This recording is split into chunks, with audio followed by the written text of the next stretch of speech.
Hey, what's up, fellas? I thought it would be nice out here. It is uh, very bright. I'm gonna. There's our Japanese cherry tree back there, blooming like a big dog. I'm gonna wander inside and tell you a couple of things I think that will help you. As always, more than anything, I need you to know I'm not selling anything. I don't want or need your money. I don't have what do they call it? A book deal. I'm not trying to sell you a subscription. I don't have a Patreon account. I'm not ever trying to take anything from anybody, my age, younger, older, anything like that. That's not why I do these things. So um, I have to tell you, sometimes modern women come to the realization that maybe all men aren't their enemy, and you know what? Maybe they're just not smarter. I'll get to the point. So my wife and I are rolling through Costco, and evidently we found this out later, and we found this out later through our attorney. So that's how silly this got. Um, I don't know if you know much about the layout of a Costco, but they're pretty much the same thing. And I go there occasionally on a Thursday, Friday, or Saturday to look at if they have any specials on fish. I like the fish from there. Salmon, tilapia, sea bass. Excuse me, things like that. So I immediately roll out to the back of the store where the butchery is and the rest of that stuff. And my wife's in behind me, but she's about 20, 30 feet away from me. And she stops over by off on the side in El Paso. The wine and some of the fruit and vegetables is off to the right. So I'm over looking at the fish in about the middle back of the store, and I hear my wife's voice saying something, and there's an employee, Costco, who has his hands on my wife. Man, I'm the average size of an NFL linebacker. I'm a little bit over 6'2", and I think right now I'm like 229, and I'll claim 220, 235, but I'm actually on my way probably to 220 for the diet I'm on and the amount of exercise I'm doing. So I'm about the average size of an NFL linebacker, and my wife's she claims that she's 5'8", but she's, when they measure somebody and they say, yeah, I'm 5'8", and they measure them, when they go to get weighed in and stuff, and it's 56 inches, and that's 5'6". So, anyways, all right. So let's move back. So I was fine until I saw the young man with his hand on my wife's wrist, and just like any man, and I'm not saying I'm special or anything like that. I'm fine as long as you don't touch me. I'm fine. You can say whatever you want. I don't have to agree with you. You can be insulting and disrespectful and all the rest of that stuff as long as you don't touch me. But if you touch somebody that's important to me, all rules are off. I want to personally give a shout out to one of my favorite fighters, even though he has a racist tattoo around his neck called Brown Pride, Tito Ortiz.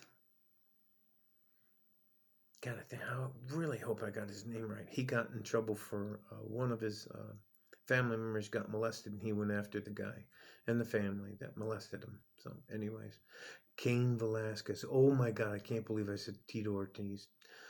Cain Velasquez. Oh, I've always liked that guy. I like the way he conducts himself. I like, anyways. So this guy's got his hand on my wife's wrist, and she looked shocked. I mean, shocked at first that the guy touched her. Um, anyways, I broke a lot of wine. We made the news. Well, I made the news.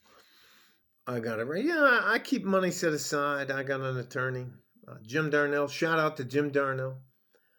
Um, all that to say, there are certain things that are expected out of us as men. Um, I didn't, for me, I'm fine. You can say whatever you want. I believe you are actually entitled to say anything you want to do. You want to demonstrate with a sign, jumping up and down, kind of swinging close to my face, and all that kind of stuff. As long as you don't touch me, we're fine. That is part of freedom that is very uncomfortable for most people. But just like any other guy on planet Earth, if you physically touch me, or you look, I'll tell you this, and I'm telling you this. I'm not trying to be.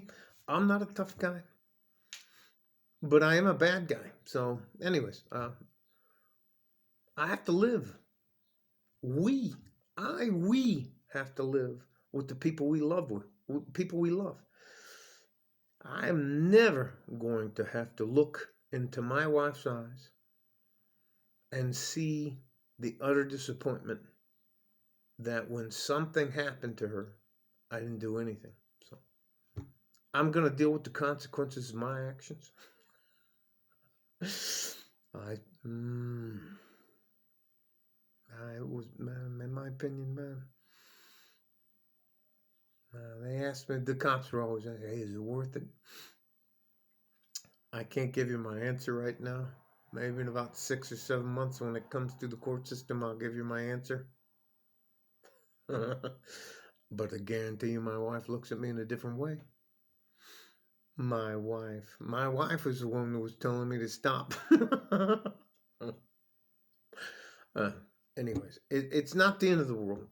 That's something, and all I'm trying to do by saying this is to explain to some of you modern women that we're not equal. We can't do the same things. I can't have a baby. Now, I can help you make a baby. I can help you raise a baby. I can goddamn sure help you take care of that baby, protect it, make sure that it gets a decent chance at life. But you guys think you're all. Anyways, I just gotta tell you, things with my wife. Now, it's gonna cost me a lot of money to do what I did, but I guarantee you I'd do it any time again. And most men would do the same thing. There are some things that you can't tolerate, and it doesn't matter when it happens, why it happens. None of that matters. When or why doesn't matter, or where. When, where, or why it happens doesn't matter. It matters on your response, and you're either going to respond or you're not. And if you think a woman is going to be respectful of you if you abandon her in a moment of need, nah, but man. Anyways, they said I overreacted, but man, I guarantee you, in my opinion, it's worth every penny. My wife now knows that if someone puts their hands on her, you can argue with my wife, you can say stupid, crazy stuff to her, and all I'll do is I'll simply stand in between her and you. I'm not going to raise my hands. In the military, if you raise your hands above your waist, that means you intend to do me physical harm. So, anyways, um, and I don't know, on a sidebar, I don't know what the fuck is up with you little guys. I don't know what's up with you little guys acting like you're tough guys. But I'll do my now. Anyways, I said what I had to say. I had forgot about it till I got a letter from my lawyer and a letter from the city of El Paso district attorney's office. Bum, bum, bum. And then that required me to call my attorney. Anyways, it doesn't matter. But I guarantee you my wife looks at me in a different light. You know, it's one thing when you tell somebody, hey, you know what, if you do that, I'm going to da da da da da da this. Or I work out, I'm a tough guy, and all that kind of stuff. It's a different thing. Yeah, I should be quiet. God bless you. Stay safe and healthy. Take care of yourself if you can. If you can't, take care of yourself. And you know what? Sometimes you have to do what you think is right, despite the consequences. And you have to live with those decisions. And if you don't make a decision, it's the same thing as making a decision. So I would rather do what I did and suffer the consequences than to be thought cowards die a million times throughout their lifetime. It has to be. Well, I've seen them. It doesn't fucking matter. Bye bye. You guys stay safe and healthy. Yeah, you know what? Fuck that. I'm out of here. Bye bye.